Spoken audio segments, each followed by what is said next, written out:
Welcome to BW Healthcare World. In our series to understand how the industry has performed in the past 12 months, we have with us Dr.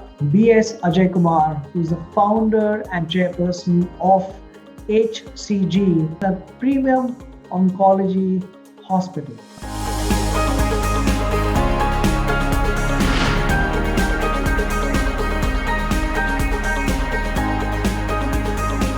Welcome to BW Healthcare World, Dr. Ajay Kumar. As always, it is such a pleasure to be able to speak with you and get your thoughts on what is happening in the industry. We are at that part of the year where we are trying to introspect how the industry has performed in the past 12 months.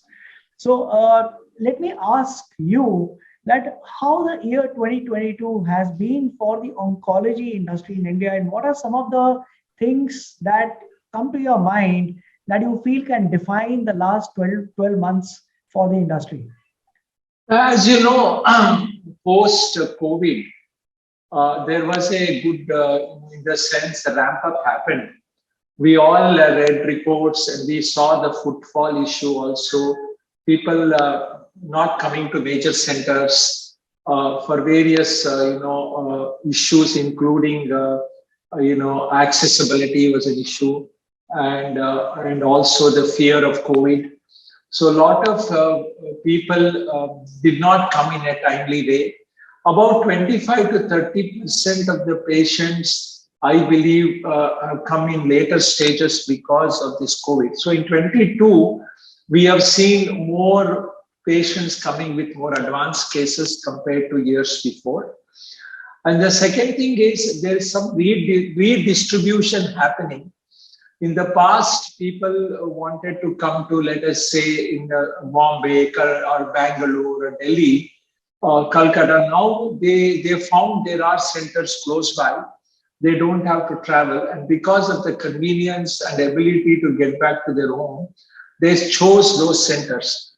And thus pattern is continuing. But in centers like our Bangalore Excellence Center of Excellence, the footfall has now increased more than pre-COVID level. Okay. So one of the things I find very interesting, and I need to do more, obviously, research in consciousness has increased. Maybe the COVID, repeatedly seeing in the newspapers or media deaths due to COVID, what precautions we have to take. That is good. The second thing is the level of infections in the hospitals.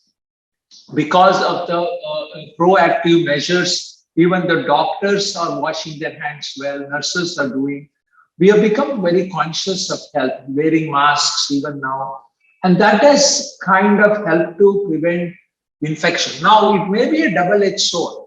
Now we are seeing in US, for example, more infections are coming, respiratory viral infection, hospitals are full with infection now, not even non-COVID. So whether it suppress your immunity for a while, and now new infections are going to come and load with the way we become more susceptible is a question which we have to be concerned about for the future. So this is something we will know in the next 2 years. But I think we in India, as we all know, because of the vaccination and the various immunity measures, we don't have all the answers. We weathered the COVID issue well, better than what the world anticipated. And now we have become more conscious of health. And I think at least the middle class and even some lower socioeconomic group with whom I interact in the rural areas and all, are more conscious of health, and they know that health and education are very important.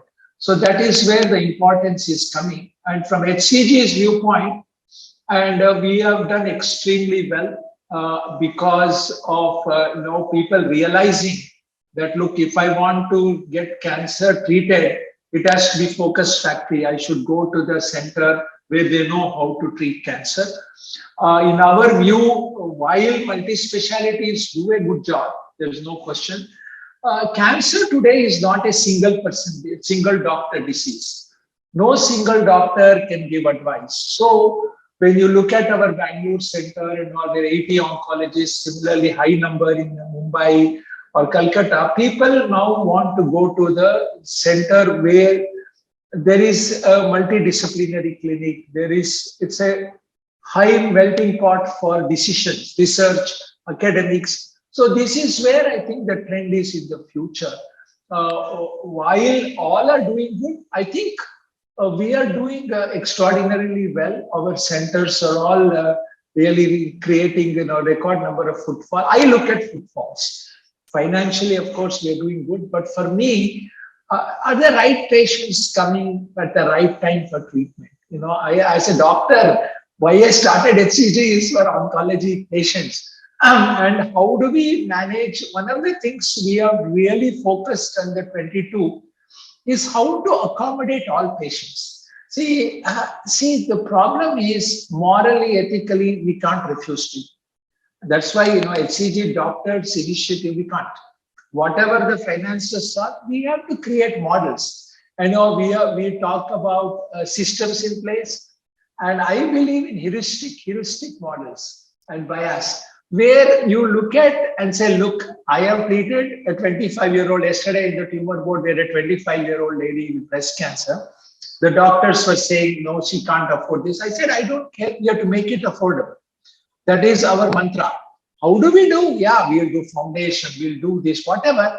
But as doctors, you cannot tell a patient, you can't afford, so I can't. That is not HCG. That is one thing in 2022 I have insisted on that, because now I am more and more into medical care, tumor boards, putting protocols in place. Because, honestly, oncology is an enigma. Like I always say, even after 50 years in oncology, I can't say I'm an expert. And it's so much to learn. Why do some patients recur? What are their learning curves? What are the ways we are to overcome? Like I told about her, she's a volunteer. She is the president of Indian Sociology Society, and all that, very big. 8 years ago, she came with liver disease, liver full. And we put her on, not only at that time immunotherapy was not there, we gave T cells, we gave dendritic vaccine. After treatment, she's doing extraordinarily well. Whereas somebody else who went on regular protocol, they're not doing well. Why? So this is what I told our team. The time has come for us to understand our own patients. And what is the data we collect? So 2022 is an era for starting data first.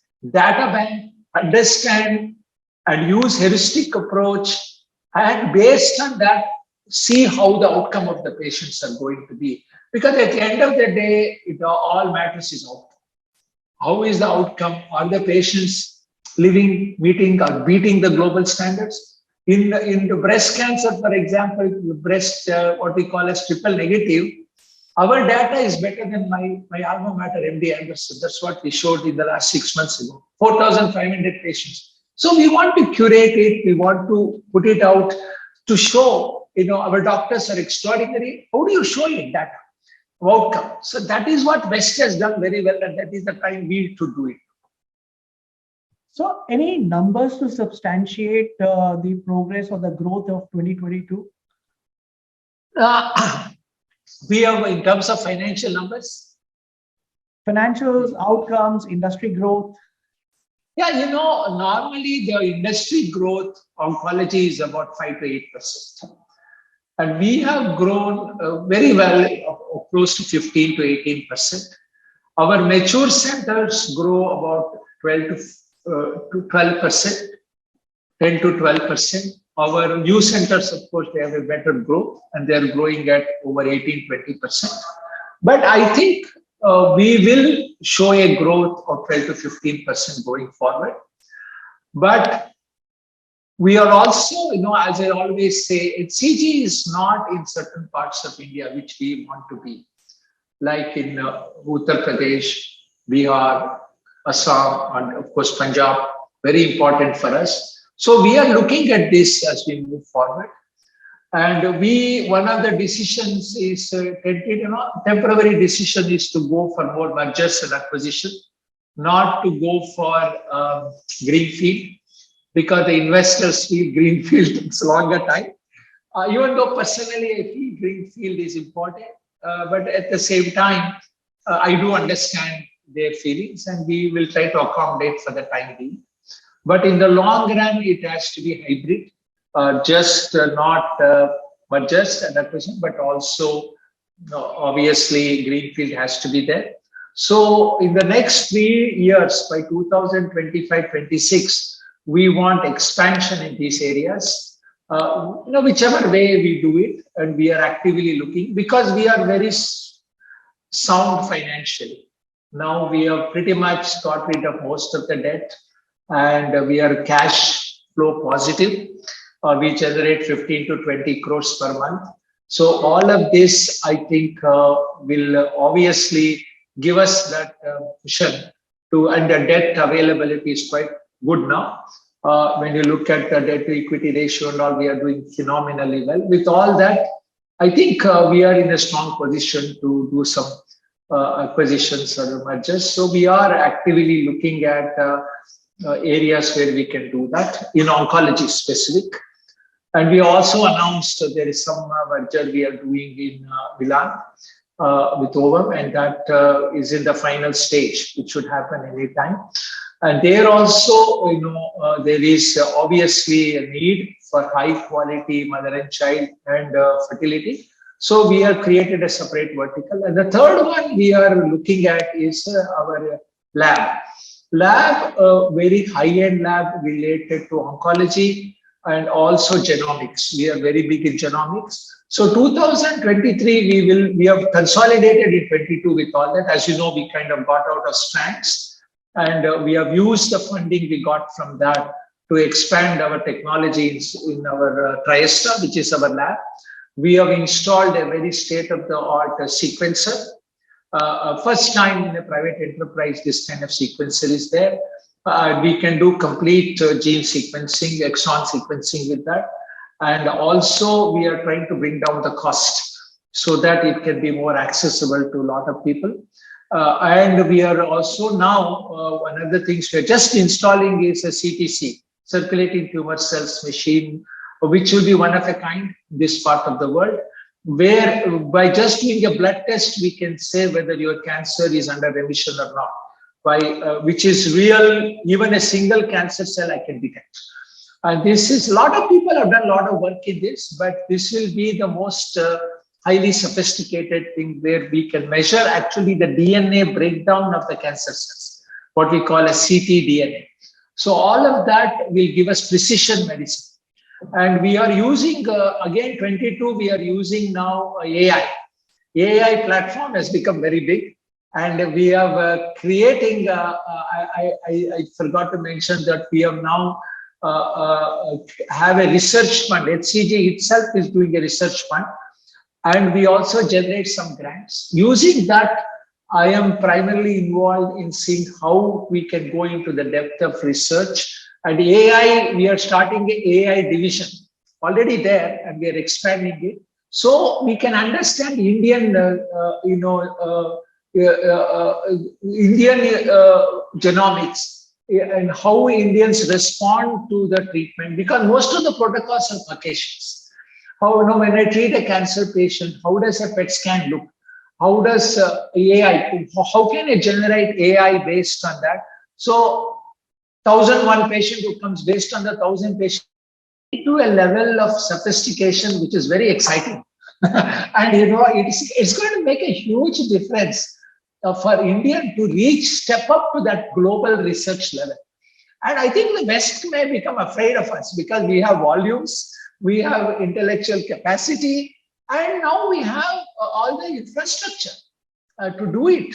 And people, no need for them to go abroad anymore. We all went abroad at that time. There was nothing much here. Now we are equal. And I think now, for example, a couple of our doctors have been put on the working committee of National Cancer Institute, US. That was never happening before. AI, radiation, they themselves came. Can you be on the working committee because of the great work you're doing? So this kind of collaboration will only increase. So I am all excited. I wish I was 20 years younger to see all this. No, but these are exciting times, and you've really pointed out really well that we have, the next era that we've entered is all about data analysis, because that is what is going to lead to artificial intelligence being useful. So I mean, we as a nation pretty much have what it takes to be the contributors to the world. uh, Dr. Ajay Kumar, this is about HCG, but what are the industry trends that we expect to see in 2023 in the field of oncology, both in terms of the size of industry, the growth it is going to, we will probably experience, and the new advancements which may be taking place at the industry level? Yeah. Regarding the growth, I briefly touched, as I said, there will be 5 to 8% growth. Okay. But there will be more players coming into oncology. One of the things are, whereas urban oncology is one, tier 2, tier 3 oncology penetration is beginning to happen. But what is coming in the way is the fact that the reimbursement level through these schemes are not meeting the needs of private enterprise to penetrate, but there are exceptions. I think the very good example of an exception is Orissa. I think we have centers in Orissa, and the way the government there has really understood oncology and the reimbursement to bring high quality of care to all socio-economic platform is phenomenal. And I think I would urge the government, central government, to study the model and see that it is implemented across the country. It comes too close to being universal healthcare. While we have all proposed universal healthcare, unlimited, and I am working with the Center for Policy. We are just in negotiations. I don't know whether you know Luis Miranda, and a very good guy who was, and we are working with them to bring about some policy statements on universal healthcare. And I am trying to take the Brazilian model, as well as the Orissa model, and compare to see how we can, convince the government to float this model. And what I have, we have as a group, but I have personally written and done a lot of trying to get in touch with them and convince them is, look, you said you will generate so much of tax, GST, individual personal tax. Now you generated more. You generated 20, 30%. Why can't you allocate some of that, of course, for rural development to be, also for education and health? We are spending $70 per person per capita. US spends 10,000, Europe spends 5,500. At least come up to $150 or something, which will be enormous impact on the tier 2, tier 3 rural India. And we can bring it up. And also we have proposed, I have personally taken this issue, and I'm going to, coming years, I'm going to really devote a lot of time. I am looking for a ban on nicotine. We have studied nicotine, lung cancer, that too happening in poor people. All of this to be avoided by a stroke of a pen, by just saying, I'm banning. New Zealand recently banned in a selective way. Bhutan has selective banning. Why can't we do that? And instead of all this healthcare, 30, 40% of the healthcare issues will go away in the coming generation. I mean, this is what I call heuristic and design thinking. You can't say, okay, revenue comes, and we have proposed there is alternate revenue for ITCs and all that they can do. Let them not, I'm not saying they should survive. They can look at alternate. Maybe they can start hospitals. They can do a lot of other things, rather than being in the nicotine business. So, I mean, this is a very, very issue for me, very close to me. I want to really work on this in the next few years and create some awareness, even go to the courts, whatever it is. Coming to the second question you had on the technology, it is amazing how technology has changed. I'll just give you one example. We have installed an AI-based unit called Ethos. It is called adaptive therapy. you when you look at, I'm personally involved with the doctors in seeing the side effects, the response, practically no side effects. Even skin reactions we are not seeing because it is AI based. It does so close monitoring to the tumor. I consider it better than proton therapy. So we are doing more research on that. So technology is going to precision is going to make it. Another role is we are looking at robotic surgery.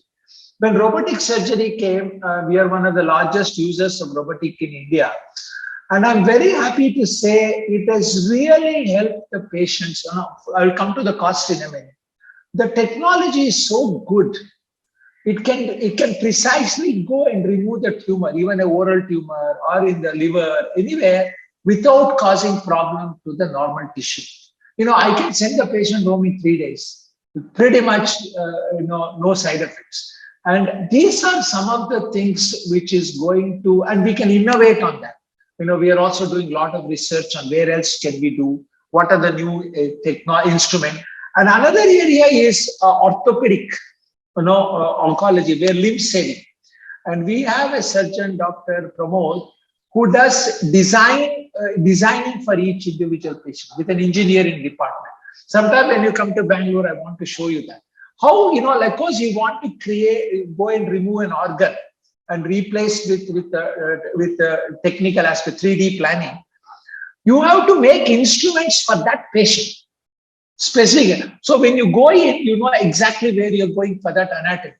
It's so precise and it is mind-boggling how we can do this and develop such technology. So we don't do any amputations anymore. Even a very complicated case, we can limb save. So this is the future, where if you look at oncology for the future, technology and of course, the virtual tumor boards, using that, and mixed reality is very big, becoming very big in oncology, where we can go and help doctors in different parts of the country worldwide. And all of this is going to bring precision medicine, better quality of, most important is better quality of life, no pain. Gone are the days of talking about hospice care, terminal care and all. Even a patient in advanced case can be walking around pain-free. The patient may die next day, but he can be pain-free. We don't need all this kind of, palliative care management and all, because if you treat the disease properly the right way, you don't have that problem. And that is why HCG doesn't propagate on them. We propagate right treatment for the right stage, get good outcome and make cancer a chronic. So this is the future. Genomics, of course, I talked about, it's huge genomic driven is going to be huge. And recently, we were all propagating for years. Finally, it has come in New England Journal that genomic is the way forward. Now everybody will hopefully follow. That is what we do in India. We look at the West and follow. Hopefully they'll follow. Great. Dr. Ajaikumar, for the success of any industry and the growth that we wish to experience, government plays a very important role. And as a private player in the oncology space, what is your expectation from the policymakers? One. Second is, what is your expectation from the upcoming budget 2023? Yeah. So let me be very frank. See, government, some people said, I think Henry David Thoreau said, government is the best, it doesn't govern at all. And I think Emerson made a statement, government is the best, it governs the least. I believe government should govern the least. For us, 75% of the healthcare is done by private. And government spending only $70 is because they are leveraged on private healthcare. They have terribly leveraged. But time has come for government, the Niti Aayog and all that, to realize this. I hope in the 23 budget, they will realize what the role private is playing. And the number of write-offs we do is amazing. You won't believe how much we write off. We don't talk about it.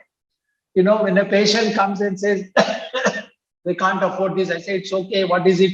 Make a write-off and we don't make noise about it. Every day we do. Last week I wrote off 4 lakhs for each patient and the bill was 5 or 6 lakhs. They could. So we do all that every day. So government should recognize that private healthcare is there to stay. Government should recognize they are doing high quality work. In urban India and all, our work is equal to best of centers. No government hospitals can match. I can tell you honestly, they can't match. With all this, they should say, how do I incentivize government, the private enterprise, to penetrate tier 2, tier 3 markets? What is it? How I can, not PPP model, how I can say, and I want you to get the best of outcome for this. Sorry, we lost the last sentence. No, I was saying government should look at how to incentivize private enterprise to penetrate tier 2, tier 3. Like we are in tier 2, tier 3. We have enough experience. How do I incentivize everybody to penetrate these markets? So provide the same high quality of care as the rich people, affording people get. And how do I monitor it? See, the budget this year and the thinking of the government cannot be doing both, monitoring and also servicing.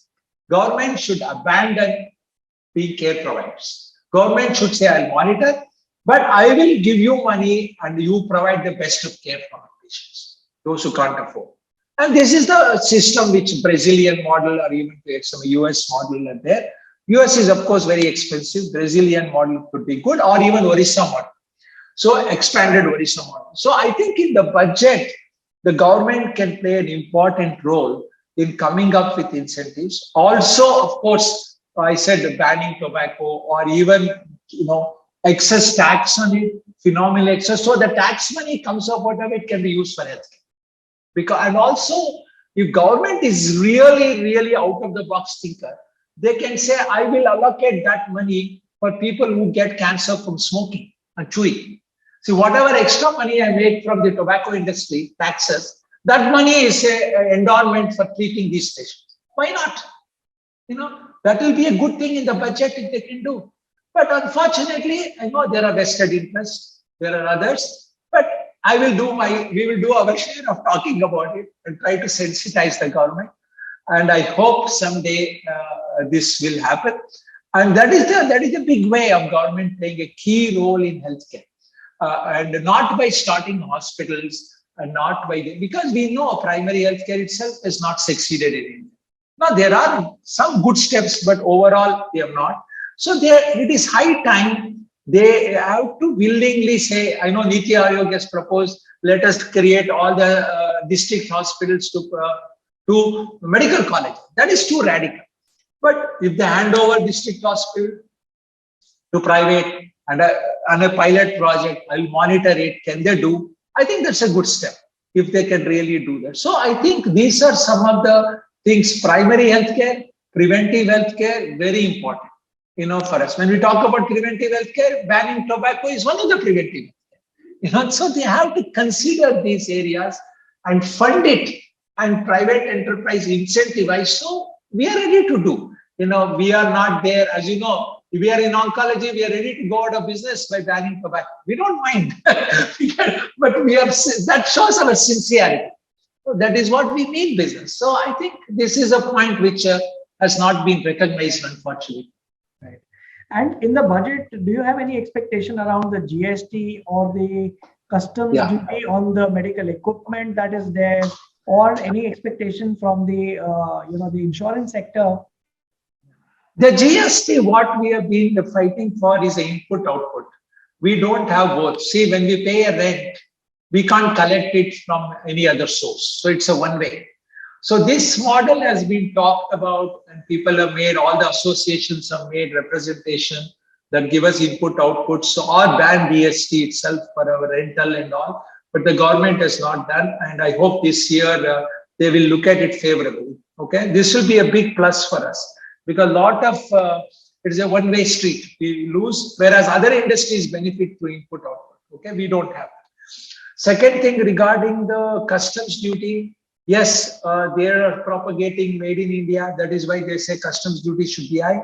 But for life-saving like linear accelerators, high-end units, I think they should really not have custom duty, because it is in the interest of quality of care. and India is not able to manufacture that high end now.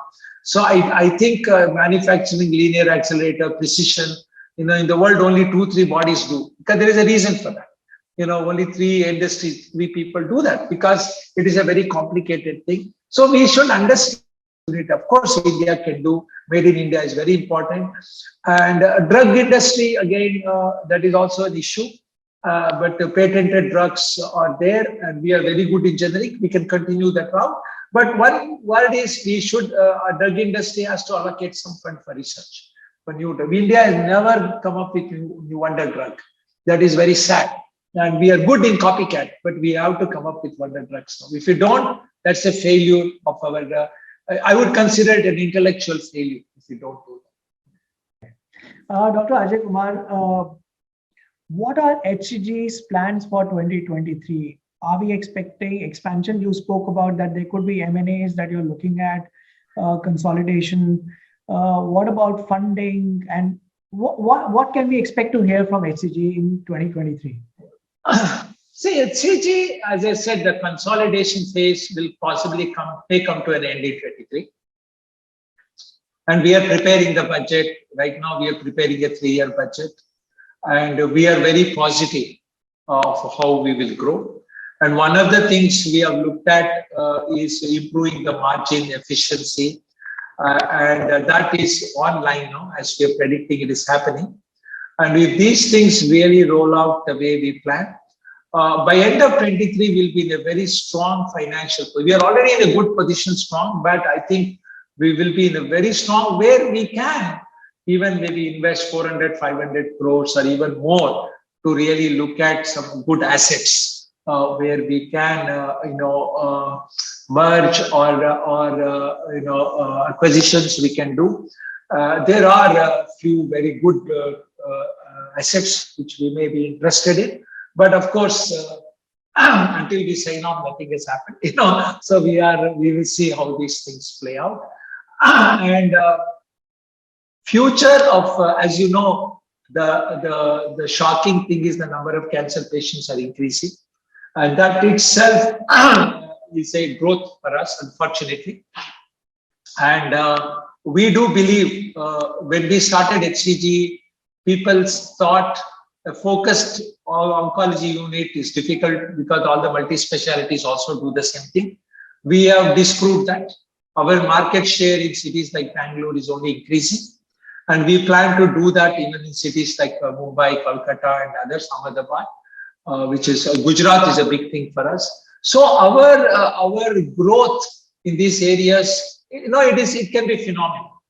It is just that we have to properly have the vision, put the things together. And previously the issue was financials, debt, what are we going to do? Now we don't have those issues.